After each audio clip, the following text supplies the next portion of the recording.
contre le gouvernement du Premier ministre Ilunga Ilukamba Sylvestre. 367 députés ont voté pour la motion.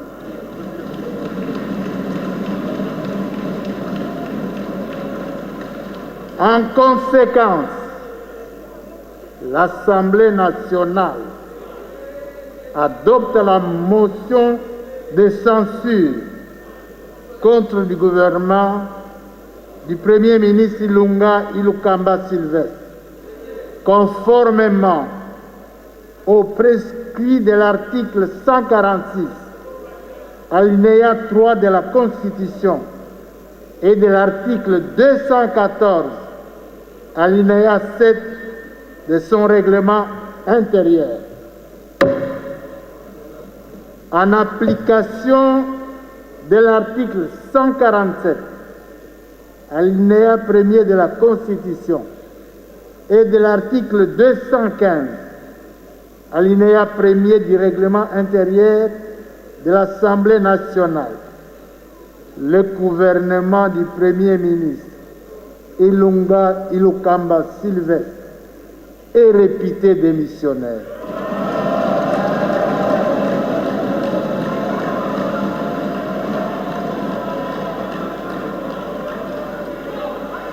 Le Premier ministre, s'il vous plaît,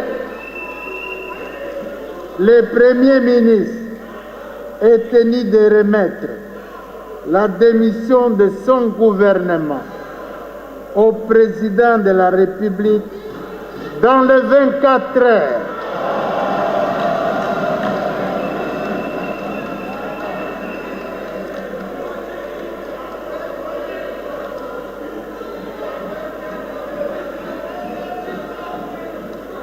Honorables députés, chers collègues, nous en avons aussi,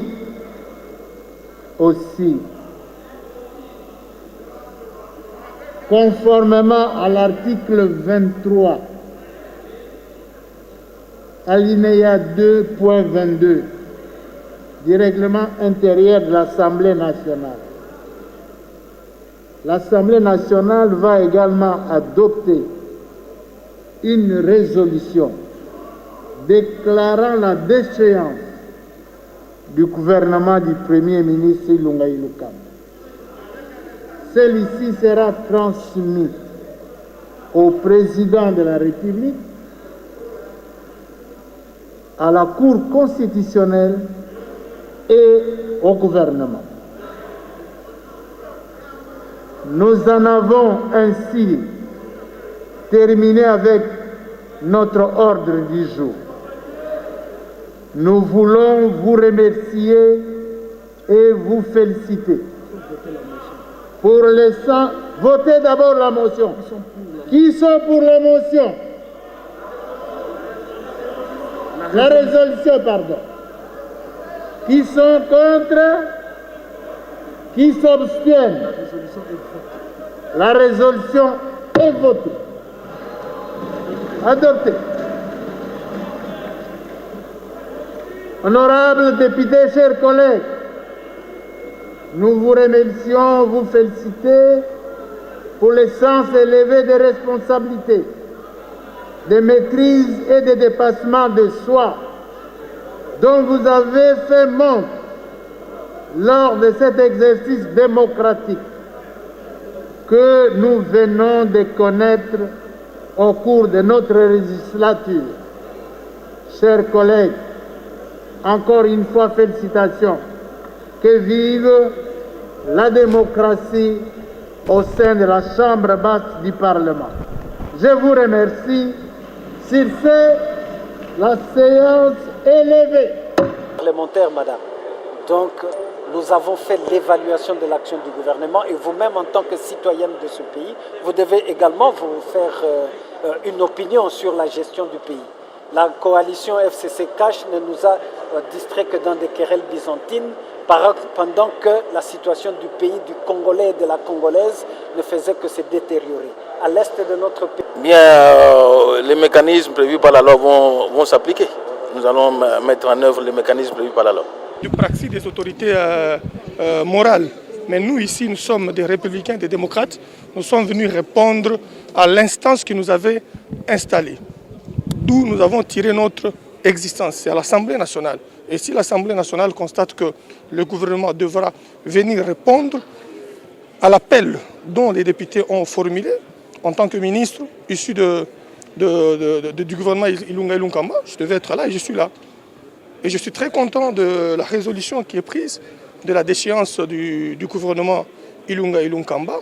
Et nous allons tous tirer les conséquences d'expédition des affaires courantes. La première réaction, c'est que c'est une première depuis que le Parlement existe. C'est une première de voir les députés faire partir un Premier ministre. Cette première est aussi une forme de prise de conscience. Nous avons réhabilité la fonction député national et nous pensons qu'avec ça, tous les premiers ministres qui viendront prendront en compte c'est quoi l'Assemblée nationale. Écoutez, le vote est passé. Maintenant, c'est à lui de voir. Il a des instances qu'il peut aller saisir. Mais pour nous, ce débat-là de bureau d'âge, compétence ou pas, est dépassé. Maintenant, ce qu'on attend de lui, c'est qu'il aille déposer sa démission auprès du chef de l'État pour permettre à notre pays... C'est la loi de la démocratie. C'est la loi de la démocratie. Nous devons suivre ce que le député vient de faire. C'est la loi de la démocratie. Nous avons un nouvel élan avec l'Union sacrée. Derrière la vision du président de la République, je crois que nous tous, nous supportons, nous appuyons cette vision-là et nous allons appuyer les changements que le chef de l'État incarne. En fait, la plénière d'aujourd'hui est une plénière historique. Et pour nous, c'est une opportunité d'être parmi ceux qui ont écrit une nouvelle page dans l'histoire de la démocratie congolaise. Nous avons sanctionné le gouvernement Ilunga Kamba pour incapacité de ramener la paix à Béni, pour incapacité de donner du courant au peuple congolais, pour incapacité d'asphalter les routes de notre pays, pour incapacité de ne pas donner de l'emploi aux jeunes. Et donc vous comprenez que c'était un gouvernement incapable. Et nous n'avions que le choix de les faire partir. Il s'est fait que toutes les législatures n'avaient jamais su faire ce que nous venons de faire aujourd'hui. Ça signifie que les députés ont pris conscience. Ça signifie que les députés ne sont plus les manipulateurs ou des gens qui sont comme des automates. Nous avons répondu aux besoins de notre peuple qui nous disait à tout moment qu'il souffrait. Et aujourd'hui, la réponse à la souffrance du peuple, c'est de faire évacuer tous ceux qui ont brillé par une incapacité. Nous lançons un message au gouvernement qui va venir. Ne pensez pas que ce que nous venons de faire aujourd'hui n'est qu'une histoire pour le gouvernement Ilunga Kamba. Le gouvernement qui va venir, s'il ne sera pas capable de répondre aux besoins du peuple, il subira la même sanction. Et donc, nous pensons que ce qui a été fait, c'est fait dans les règles. Parce que je le dis en tant que membre de la CENI, nous avons bien surveillé le processus, nous avons bien contrôlé la procédure et les élections ont respecté la transparence, ont respecté les normes édictées par toutes les lois. Et nous sommes contents parce qu'il n'y a pas eu de contestation. Il est donc possible de bien faire des choses dans notre pays. Et donc nous sommes contents, même pour vous les journalistes qui avez couvert la manifestation. Sachez que c'est le début du réveil révolutionnaire du peuple congolais. Et nous n'allons pas permettre à ce que quelqu'un puisse se mettre devant cette révolution. Toute personne qui sera contre la révolution sera mangée par la même révolution. Et il sera mangé parce qu'ils seront dans l'incapacité de répondre aux besoins de notre peuple. Donc voilà, le gouvernement a été représenté, même s'ils ont semblé boycotter, mais le gouvernement a été représenté et ils ont été sanctionnés devant la nation congolaise. Satisfaction que j'ai, un sentiment d'une grande réussite face à une mission qui n'était pas facile à réaliser. je pense que dans notre pays, les choses sont en train de tourner.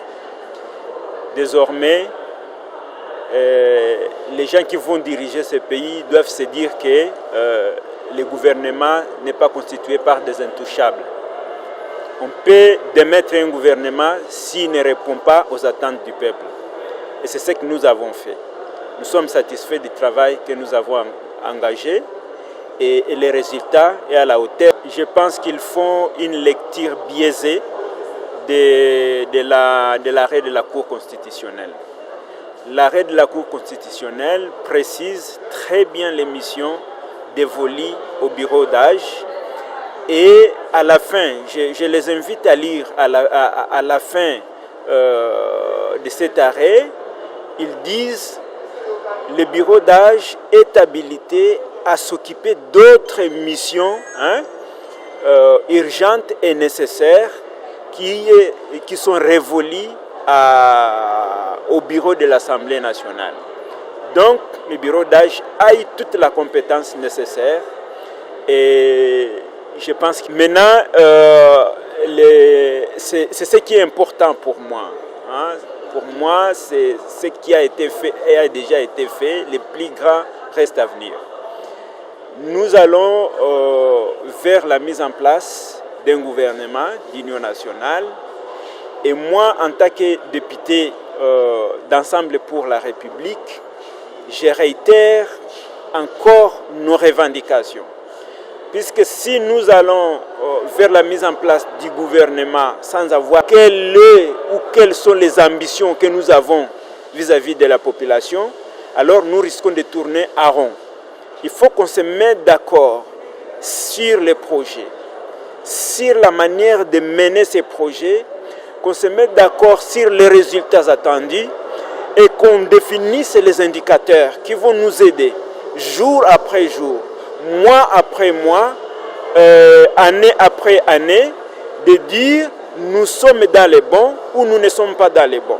Je rappelle ici que les charges que nous avons formulées à l'endroit du gouvernement que nous venons de démettre sont des charges bien claires.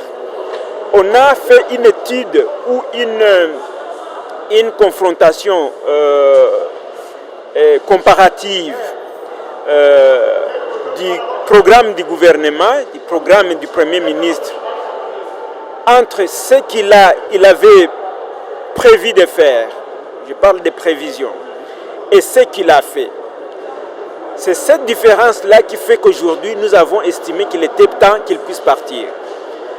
Il a défini dans son cahier de charges ou dans son programme toute une série de projets à réaliser pour la nation.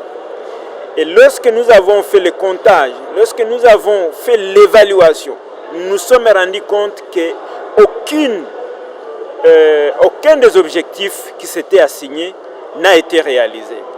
Et lorsqu'on ne réussit pas dans sa mission, eh bien, on doit tomber. On doit céder la place à une autre équipe. Il faut donc que la nouvelle équipe qui va entrer en fonction puisse se mettre en tête que ce n'est pas puisqu'on a fait tomber le gouvernement ici qu'on sera clément vis-à-vis de la nouvelle équipe. On sera regardant, on va être très strict avec le gouvernement qui sera mis en place. Et c'est pour cela que nous ne voulons pas des aventuriers dans ce gouvernement-là. Nous voulons des gens qui ont de l'intégrité, qui ont de la capacité, mais surtout des gens qui ont de la volonté d'aller de l'avant. Nous ne voulons pas des gens qui viennent chercher des postes, des gens qui viennent chercher de l'argent, des gens qui viennent se positionner, des gens qui viennent travailler pour leur bureau politique. Nous voulons des gens qui viennent pour travailler pour la nation, qui ont un savoir-faire en matière de gestion, un savoir-faire en matière de gouvernance, et non pas des aventuriers qui vont venir là-bas puisqu'ils sont peut-être anciens en politique et qui vont vanter de l'expérience, une expérience qui ne produit pas une expérience négative. Bon, c'est la fin d'une lutte qu'on a commencée depuis longtemps et nous pensons que Ilou Kamba peut partir avec son équipe pour incompétence. Et ce que nous retenons est que nous sommes en train d'écrire l'histoire de ce pays parce qu'il n'y a jamais eu cet événement qui vient de se passer aujourd'hui. Donc c'est exceptionnel pour la République démocratique du Congo. Il y a eu quelques membres du gouvernement, mais on peut se rassurer que Ilou Kamba aurait envoyé...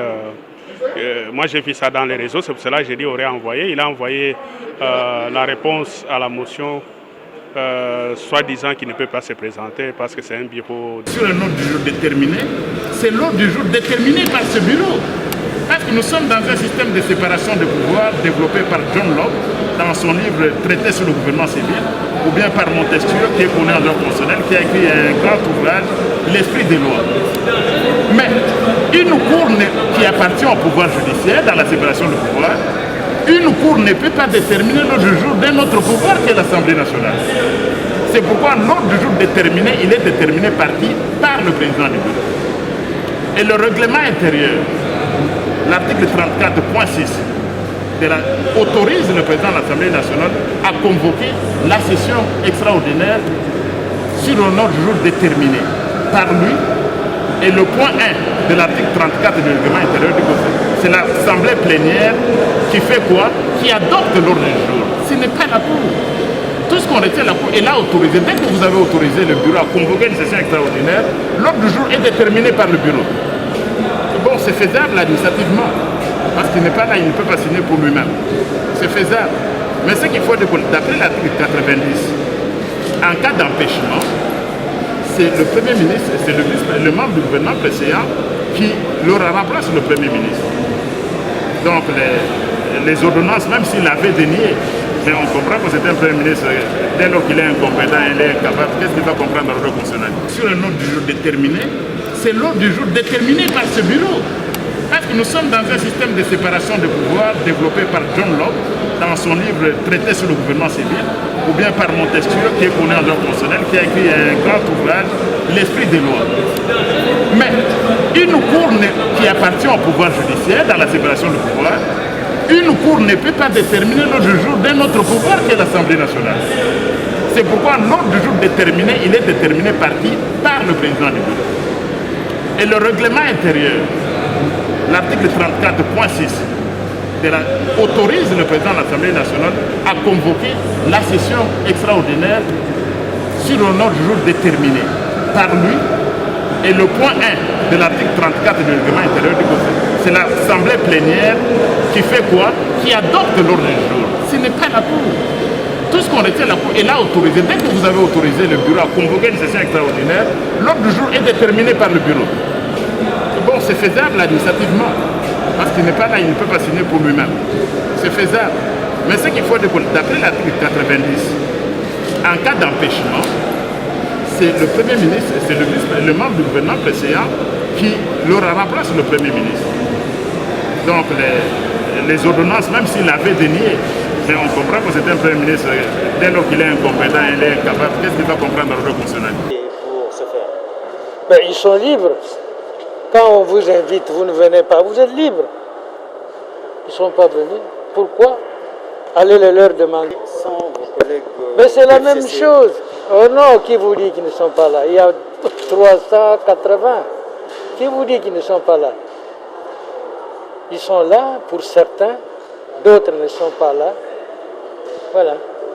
Non, absolument pas. C'est l'Assemblée, c'est la plénière qui a la décision. Pas un bureau provisoire ou définitif, aucun bureau n'a la décision. C'est l'Assemblée qui a la décision. Constitutionnellement parlant, c'est l'Assemblée. Alors le reste, c'est de la chicane. Parce que le Premier ministre n'était pas au pays, à Kinshasa, je voulais dire, et que nous espérions qu'il allait venir se présenter devant l'Assemblée nationale aujourd'hui. Il s'est fait malheureusement que le Premier ministre a brillé par son absence et l'Assemblée plénière a décidé de passer au vote de cette motion qui a été lue et approuvée par l'Assemblée plénière. En démocratie, tout point de vue est à respecter. Je respecte le point de vue de mes collègues, mais je dois vous avouer que le Premier ministre n'est pas venu, comme a dit le président du bureau d'âge, il n'a pas affaire avec le bureau d'âge. Il a affaire avec la plénière qui lui reproche de beaucoup de choses. Et c'est à la plénière de prendre toutes les dispositions. Et donc, si les collègues estiment qu'on a violé la Constitution, c'est que les dispositions constitutionnelles ont été violées. Pourquoi ils ne les disent pas? Bon, nous respectons le fait qu'ils ne soient pas dans la salle, mais sinon la majorité était écrasante et que nous venions de passer au vote. J'espère bien que c'est la fin du mandat du Premier ministre à la tête du gouvernement congolais. Ça ne se justifie même pas. Lorsque les membres du gouvernement viennent soutenir la motion, pour moi, ce n'est pas ça soutenir la motion. Ils auraient dû démissionner de ce gouvernement. C'est ça l'acte que nous allions nous appeler comme soutien à la motion que nous avions adressée au Premier ministre. Quand ils viennent se présenter pour dire que nous venons soutenir, alors qu'ils auraient dû démissionner, je me dis, alors que les membres du gouvernement ne devraient pas venir individuellement, ils allaient se faire accompagner par le Premier ministre. Et donc c'est un acte que moi je n'apprécie pas. Ils allaient carrément démissionner du gouvernement pour fragiliser le Premier ministre et les autres membres du gouvernement. Dernières heures, seriez-vous conséquent de ce qui peut arriver par après? C'est à vous de pouvoir l'apprécier. Moi, j'ai fait mon travail en tant que député national en excipant les prérogatives d'un député de contrôler le gouvernement. Il est bien entendu qu'avec le devoir de redevabilité, le gouvernement, s'il n'est pas performant, par rapport au programme de son investiture,